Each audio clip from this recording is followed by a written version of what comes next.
Para mí la comunicación es precisamente gestionar emociones. Ya. Rechazo, repudio, tristeza, felicidad. No existe el tema de ser una persona mediocre, ¿verdad?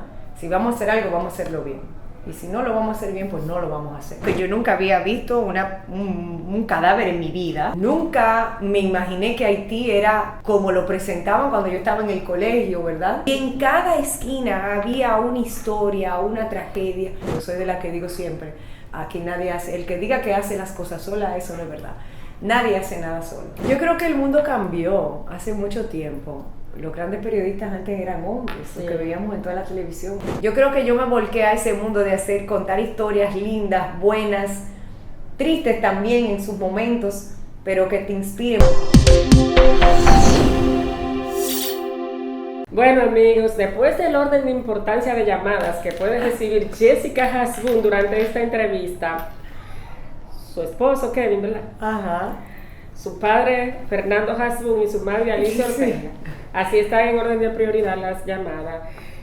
Nosotros vamos a hacer una entrevista, que yo sé que ellos se lo van a llamar, pero y tampoco va a pasar nada. Y vamos a pasar un momento súper chulo, súper bonito, pero sobre todo contando la historia de una de las periodistas que tienen un rostro súper lindo, pero wow, tienen una preparación que tú dices, ¿y esta niña tan preparada? ¿De dónde fue que la sacaron?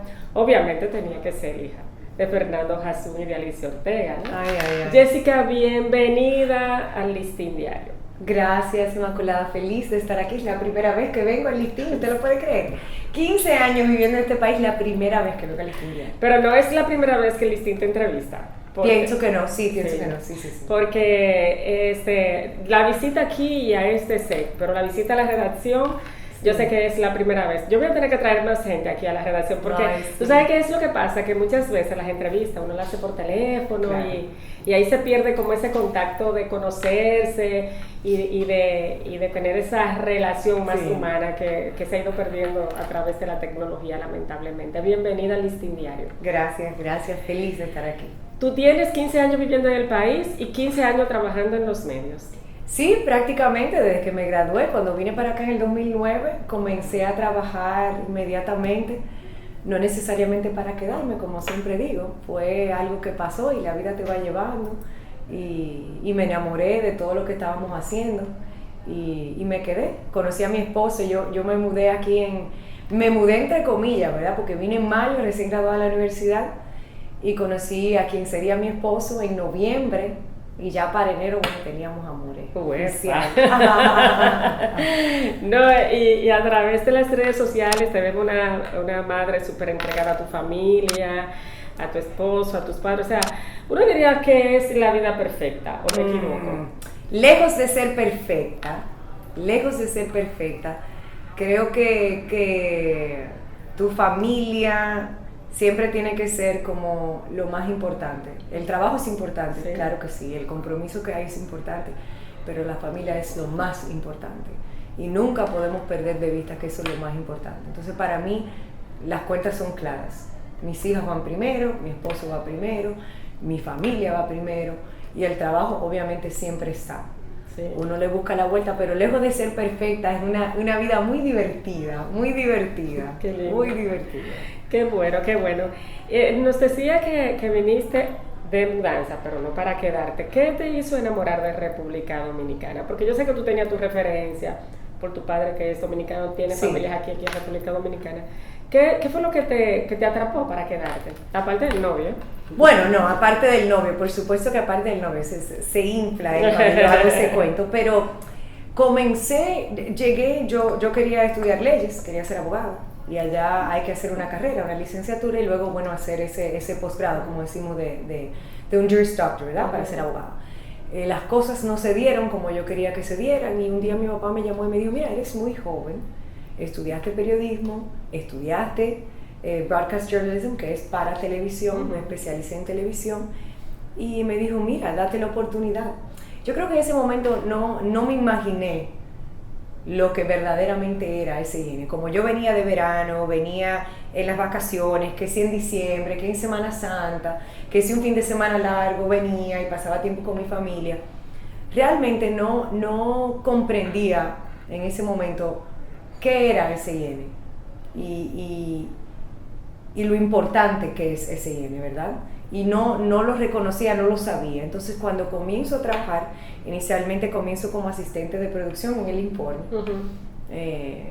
Busca aquí, trae aquí, llama aquí, ayúdame aquí. Era como que el hazlo todo, pero eran cosas, parte de la producción. Y me imagino que cosas primordiales también para luego tú aprender a producir. Sí, claro, pero por supuesto que sí. Me di cuenta que no es solamente lo que ves en la pantalla, sino todo lo que está detrás. Yo venía con una buena base porque yo trabajaba en televisión, trabajaba en un periódico cuando estaba en la universidad, y de hecho nosotros construimos el primer programa de radio noticioso en español para la comunidad hispana. En esa comunidad, en esa ciudad que es prácticamente todo el mundo es de habla inglés. Sí, exactamente, en Gainesville, Florida. Y nosotros venía con esa base, pero realmente no entendía, ¿verdad? No entendía. Y cuando comenzamos a trabajar, pues me enamoré locamente de lo que estábamos haciendo. Me tocó un tema que me apasionaba muchísimo. El tema era un médico, que no era médico, no era cirujano, y había desgraciado la vida a un sinnúmero de mujeres que no tenían dónde acudir, y esta persona continuaba trabajando, y nosotros logramos, o sea, detener al médico en el sentido de que denunciarlo y de que las autoridades hicieran lo suyo. ¿Podríamos decir entonces que quizá ese reportaje le dio un sentido social a lo que es el periodismo que tú no conocías? Sí, yo creo que aprendí con el periodismo y a lo largo de los años. Soy una persona sumamente empática, entonces con todas estas historias, o sea, me conmovieron de una manera, y hicimos un especial para el informe. Creo que hicimos 3 especiales sobre ese mismo tema, con ese mismo médico, y llovían las denuncias, y estas mujeres no tenían, muchas de ellas hasta le daba mucha vergüenza hablar de lo que le había pasado.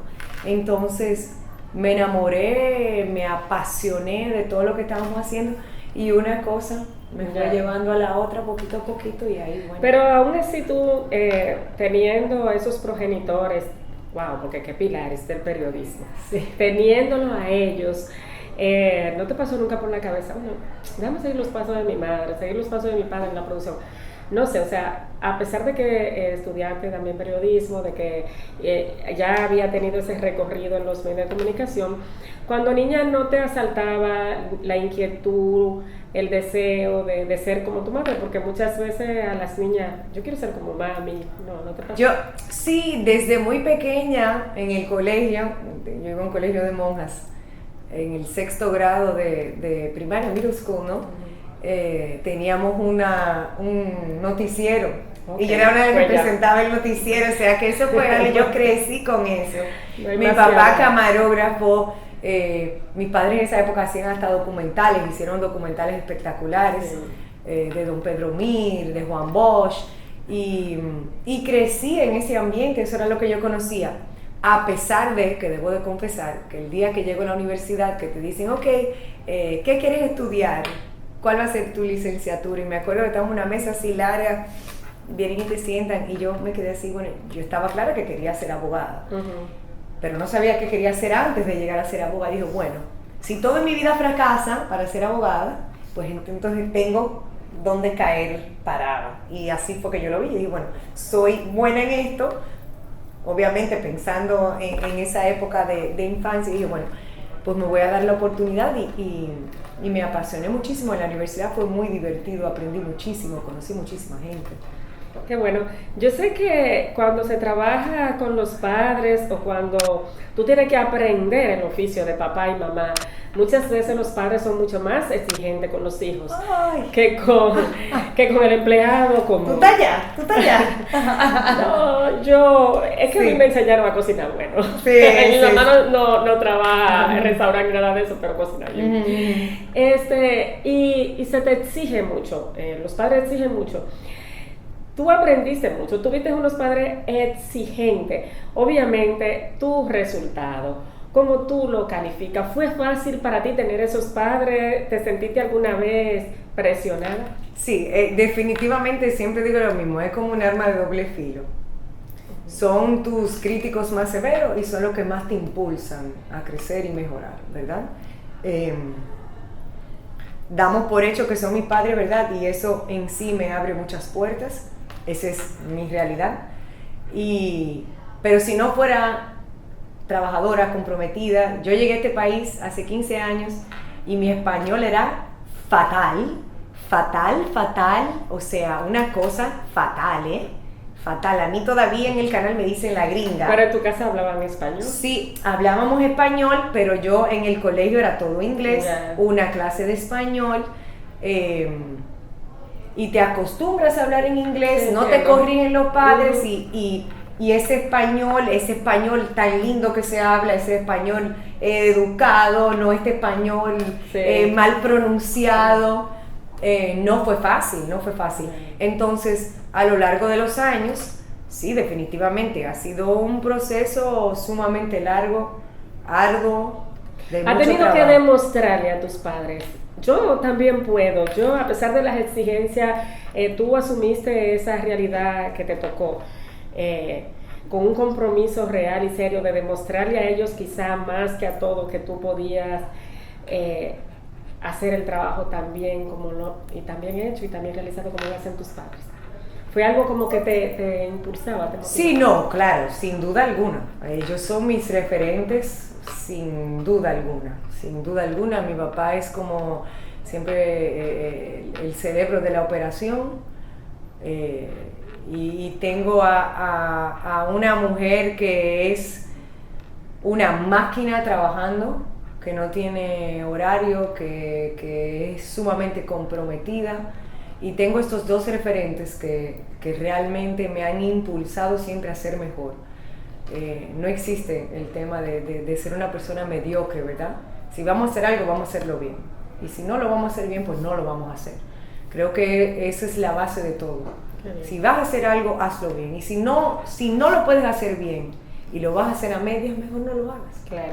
Para cerrar este capítulo de tus padres, porque señores, es que son dos famosos, demasiado grandes. Yo conozco al señor Hasbun desde hace muchísimos años, Alicia cuando vino a vivir para acá.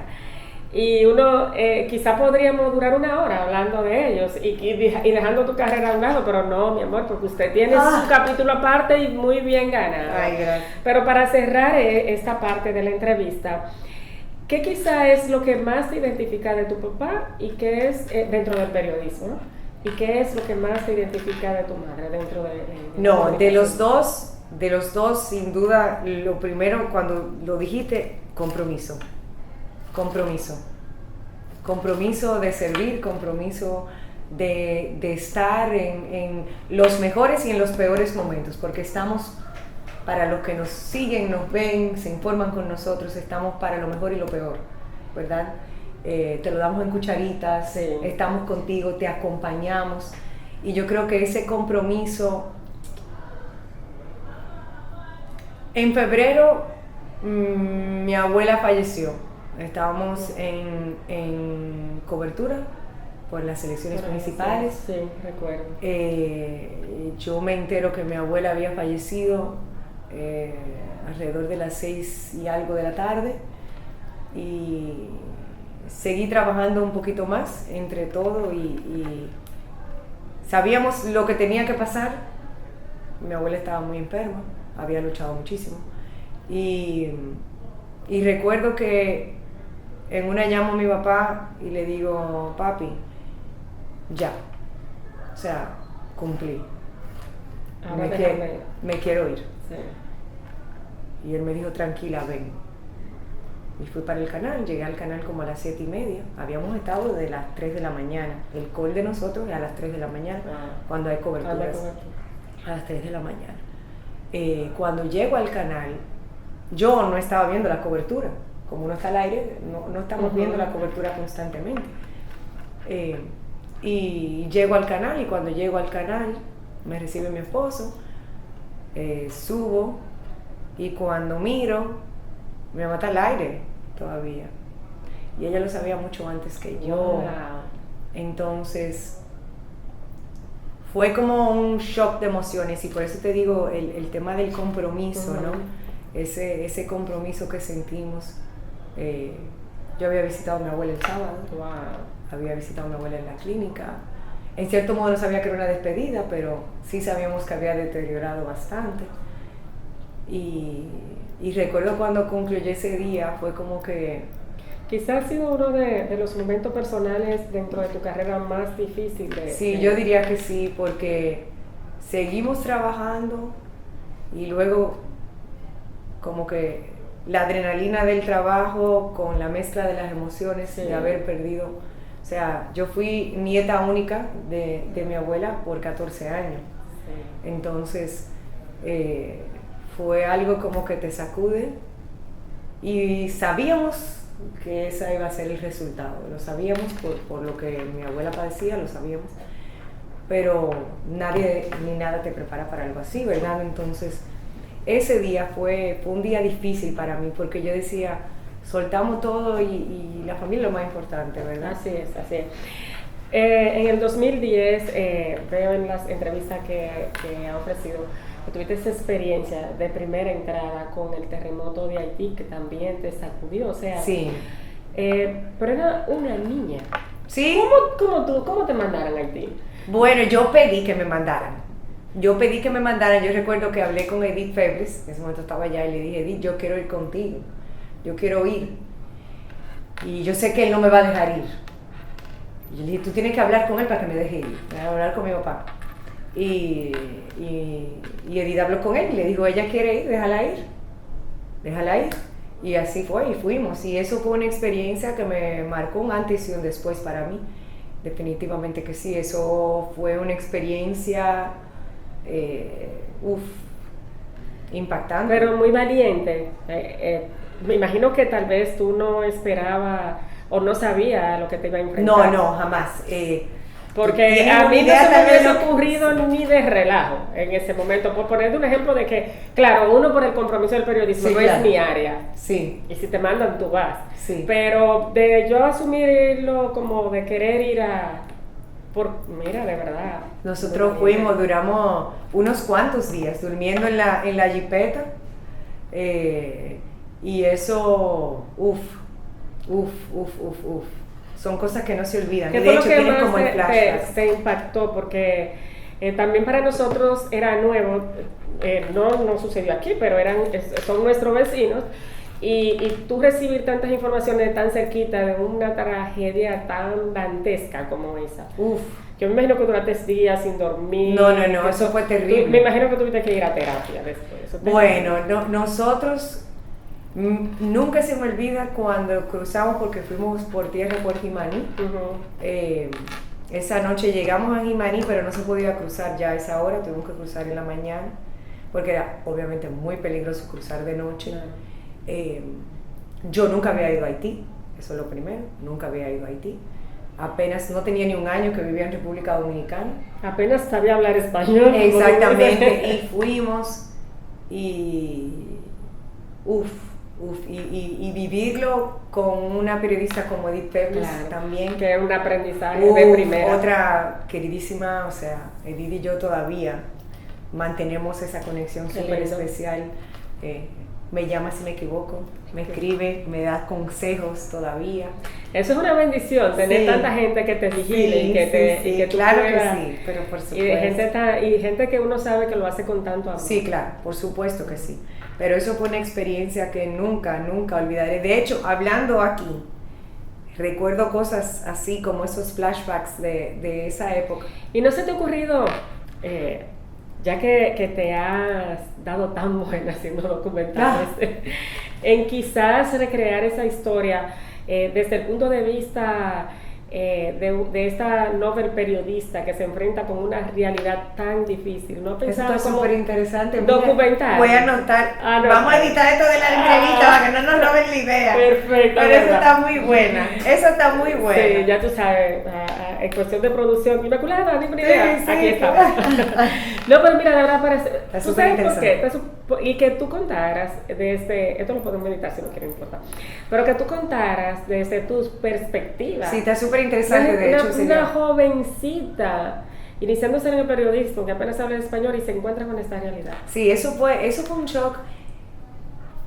Yo, aparte primero que yo nunca había visto un cadáver en mi vida, nunca me imaginé que Haití era como lo presentaban cuando yo estaba en el colegio, ¿verdad? Uno lo ves lejano, cuando lo ves de cerca te dicen, bueno, esto es una muy cruda realidad. Y nunca olvidaré que se veía un tumulto de personas, caminaban y tú decías, pero ¿para dónde van? Y caminaban sin rumbo. A ver, ¿qué? Y en cada esquina había una historia, una tragedia. Nunca se me olvida una señora. Estábamos entrevistando a alguien, Edith está entrevistando y yo estoy parada mirando, observando, y había una señora que caminaba de lado a lado diciendo algo en creol, y de lado a lado y lamentándose. Esa señora había perdido sus 9 hijos. Ay, Dios mío. A los 9 hijos, y eso a mí nunca se me ha olvidado. Y cuando caminábamos en la calle era así, caminando por encima de los cadáveres, y para mí eso me sacudió el alma, y una experiencia que nunca se olvida. El periodista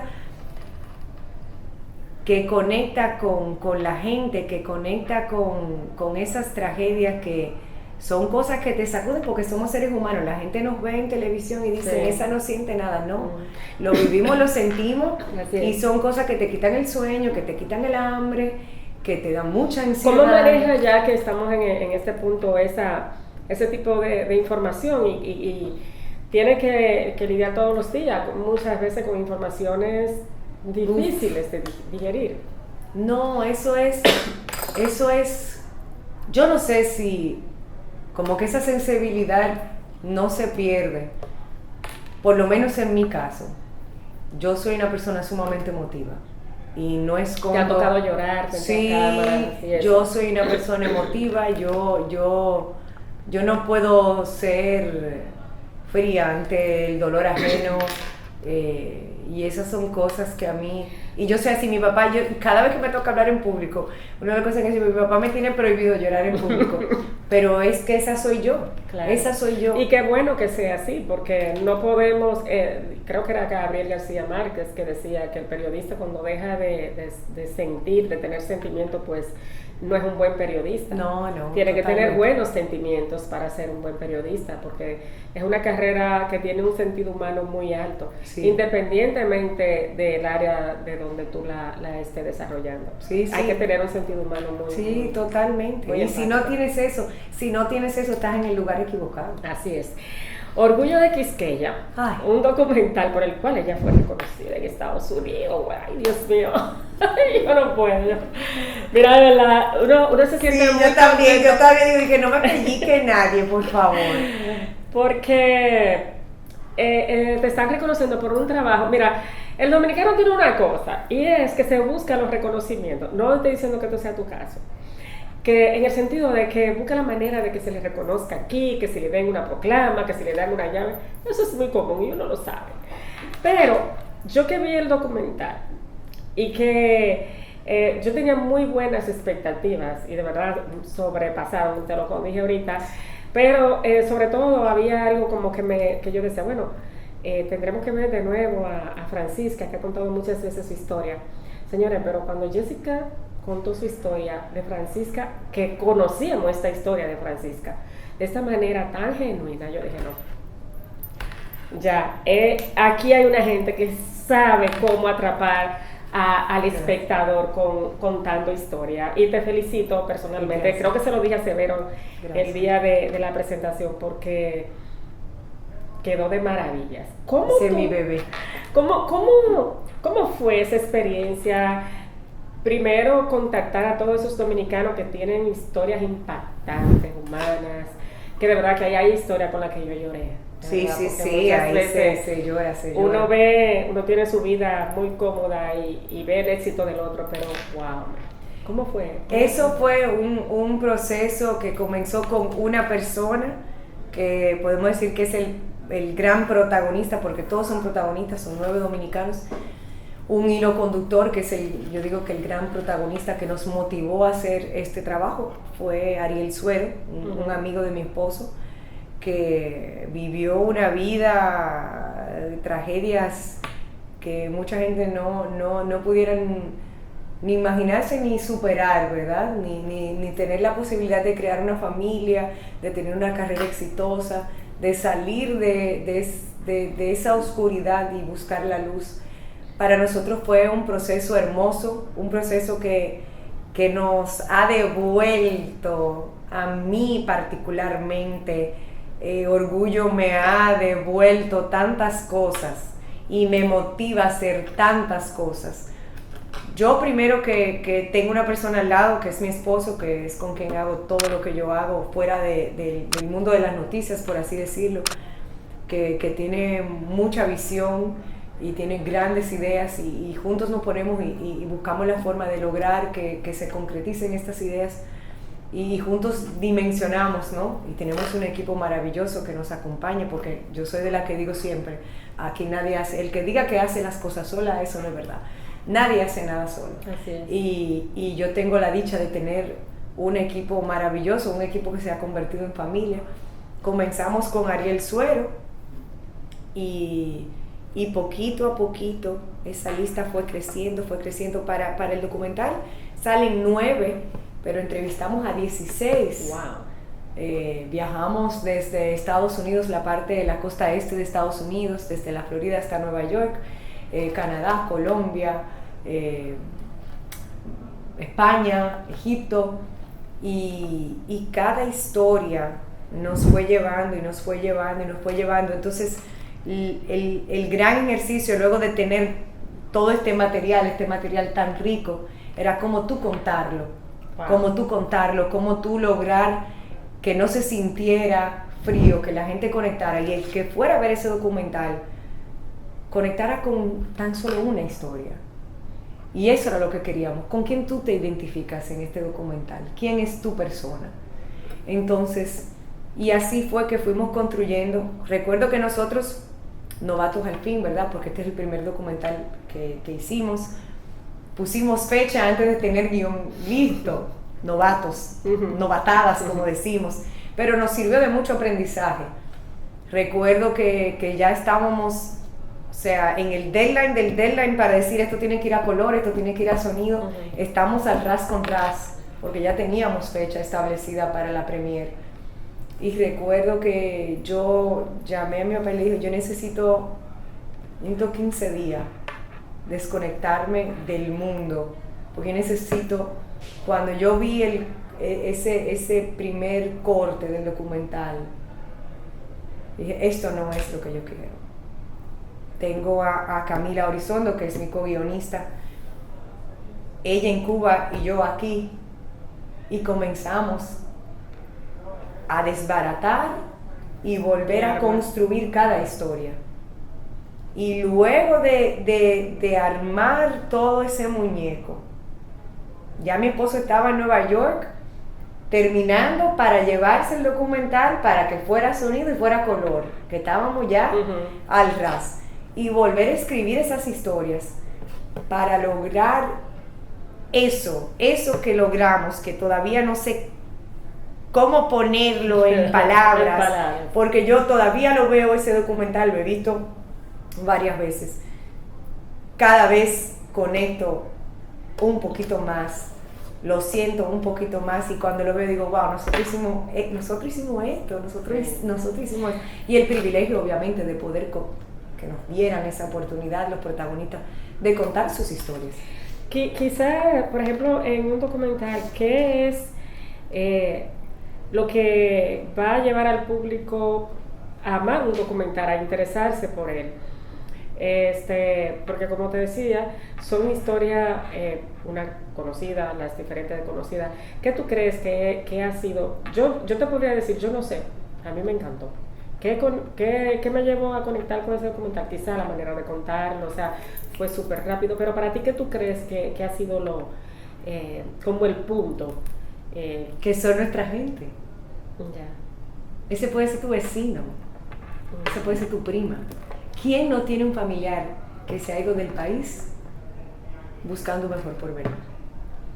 ¿Y quién no conoce una historia de alguien que ha tenido que pasar la de Caín para lograrlo? Y el que lo ha hecho haciéndolo bien, Dios te recompensa. Sí, claro. Y tenemos historias ahí de abuso sexual, tenemos depresión, tenemos rechazo, tenemos de todo, tenemos discriminación. Y pérdida de familia, el joven que perdió toda su familia. Claro, Ariel Suero, animador de FX, de Senior Animator de Sony Pictures, las más grandes blockbusters. Esa historia es fuerte. Es una historia que cuando comenzamos a construir esa historia, y eso se lo tengo esa idea de poner a Ariel como hilo conductor fue de Junior Rosado, el otro guionista que fue parte del proyecto. Él me dijo, tú tienes a Ariel y tienes esa historia de principio a fin, que tú ves que a pesar de todo eso que él tuvo que atravesar, míralo dónde está. Y es algo maravilloso. Sí, no, claro. Y es quizá la historia que no te va no va a ser de que tú te vayas a despegar, de que déjame tomar agua, déjame irme, no, ya no me interesa esto, no, porque yo tengo que esperar a ver qué va a terminar. Sí, qué va a pasar. Y así fue que la construimos. Muy, muy interesante, o sea, está muy bien compuesto. Tiene Quisqueyano Valientes también, estos documentales de estos deportistas, wow, pero qué creativa la chica, Dios mío, wow. Eso interesante eso, ¿no? Sí, eso. Segunda temporada ya. Segunda temporada, eso lo hicimos por primera vez en el 21, en plena pandemia, a guerrilla, como decimos yo y mi esposo, porque estábamos en pandemia. Lo logramos, lo hicimos, tuvo un impacto súper lindo. Dijimos que lo íbamos a repetir y que sea algo que hagamos cada 4 años, con miras a las Olimpiadas. Y la verdad que en esta ocasión, con los aprendizajes que hemos tenido a lo largo de los años, este proyecto tomó un giro tan hermoso a nivel cinematográfico. Se dimensionó las historias, cómo las construimos, cómo se cuentan. Ellos la cuentan en primera persona, mirando directamente a la cámara, que para muchas personas eso es sumamente intimidante. Sí, claro. Y ahí es que va, el periodista empático logra conectar con esa persona que está entrevistando, que esa persona se pueda abrir. Sí. Y eso es algo que tenemos y construimos, y ellos se abren, y esa es la parte perdón, que a mí más me gusta, construir eso con ellos, y que se olviden que estamos rodeados de 15, 20 personas en el set. Somos tú y yo, y por ahí empezamos, y se abre. No ha habido con ninguno quizás esta parte de la timidez, de que si me pagan. Sí, ha pasado, claro que sí, pero tú lo trabajas ahí con ellos. Ya, leyendo una entrevista, creo que fue en el periódico El Nacional, tú hablabas de algo que yo dije, yo tengo que preguntarle esto a Jessica. Tú dijiste, refiriéndote a lo que eran las redes sociales, que no se podían, como que no podemos promiscuar su alcance de las redes sociales, pero el punto importante al que me quiero referir es cuando dice: hoy, comunicar no es difundir ni informar. Comunicar es gestionar emociones. Ahí está el desafío de las oportunidades para que no sea meramente un contenido perecedero. Con ese enunciado tú te refieres a que el periodismo cambió, porque el periodismo sigue siendo periodismo. El periodismo más que nada es informar, pero ahora hay que agregarle esa parte emotiva. Podríamos estar frente a un nuevo periodismo para que la gente se quede, vea y consuma. Para mí la comunicación es precisamente gestionar emociones. Ya. Rechazo, repudio, tristeza, felicidad, informar. Ya. Es todas esas cosas. Es todas esas cosas. Algunas veces muy triste, muy trágico, algunas veces muy feliz, aunque a pesar de las historias felices se cuentan muy cortas y muy pocas y Sí. son escasas, Sí. pero el que es periodista, el que es comunicador, es un gestor de emociones. ¿Qué te hace quedar? ¿Qué te hace quedarte?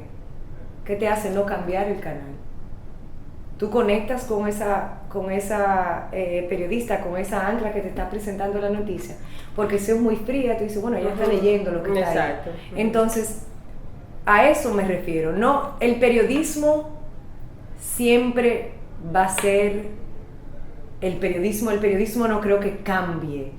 Ahora, la manera de presentarlo para que las personas lo puedan digerir, Pero se tiene que adaptar, ¿verdad? Okay. Se tiene que adaptar a un nuevo público, que entiendo yo, que tiene mucha información rápida, Sí. consume mucha información, tiene mucha distracción, y quizá ahí es ahí es donde entra la emoción, independientemente de que el periodismo sea emoción en sí, como tú lo dices, Sí. pero tiene que Sí, haber quizá definitivamente ese- que tenemos que adaptarnos. Exacto. Tenemos que adaptarnos porque el mundo cambió, ¿verdad? Así es. Hay una apertura enorme, y las cosas yo creo que muchas veces llegan más rápido por redes sociales de que llegan o sea, nos enteramos por las redes. Claro. Entonces, pero ahí hay una línea muy fina también.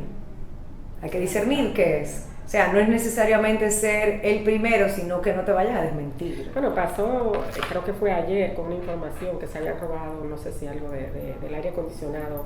Y hubo muchas cadenas de noticias que dieron la información y era mentira. O sea, siempre se sigue dando y nos pasa a todo, que si se muere fulano, y muchas veces por querer estar dando una primicia se comete siempre muchos errores y se mete la pata. O sea, esa línea muy fina. Sí, muy siempre el sábado pasó lo del expresidente Donald Trump, Okay, ¿verdad? sí. Estábamos en la graduación de mi hermana. Tengo a mi papá, mi mamá, yo estoy aquí y mi esposo está aquí. Mi hermana está desfilando que se va a graduar. Y mi mamá me mira y me dice, yo no estoy aquí para ser primera. Yo estoy aquí para que no me desmientan. Claro. Entonces, en ese momento había demasiada información, las redes se volcaron con... Entonces, ¿qué es? ¿Cuál es tu trabajo?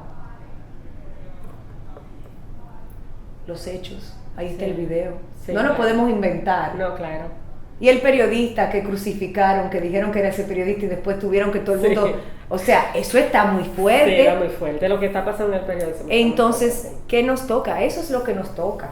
Eso es lo que nos toca a nosotros. Así es. Hay un punto importante que yo quisiera que tú me dieras tu ponderación. Y es, aquí en República Dominicana las mujeres se han destacado muchísimo en el periodismo de investigación, en el periodismo de producción de documentales, de noticias, de programas. O sea, ¿por qué? ¿Qué observas tú aquí en República Dominicana que por ejemplo, tenemos dos líderes de periodistas de investigación, tu madre, Nuria Piera, y no vemos que por años se ha acercado un periodista varón un hombre a querer a emular o hacer el mismo trabajo que hacen estas periodistas de investigación? O sea, ¿qué observas tú? ¿Por qué la mujer en República Dominicana dentro del periodismo es tan arrojada? Quizá más que los hombres. Yo creo que el mundo cambió hace mucho tiempo. Los grandes periodistas antes eran hombres, Sí. los que veíamos en toda la televisión, bueno, por lo menos en Estados Unidos eran todos hombres. Todavía los que cubren guerra son hombres. Sí, claro. En CNN y muy Y hay mayores. varias mujeres, Sí, ¿eh? sí, Que no, hay también. Hay que varias. decirlo, pero Sí. muy mayores también. Sí, y sí, eso sí. a mí me llama mucho la atención. Sí, eso también. sí.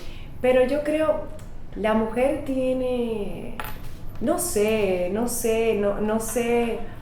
si somos tan meticulosas. O el querer demostrar, ¿tú crees? No, yo creo que ya, a ver, yo creo que ya Ya se es- está, yo creo que ya como decimos en esa página pasó. Yeah, sí, esa página pasó. Así yo siento que no, que es lo que hay que demostrar. No hay nada que demostrar.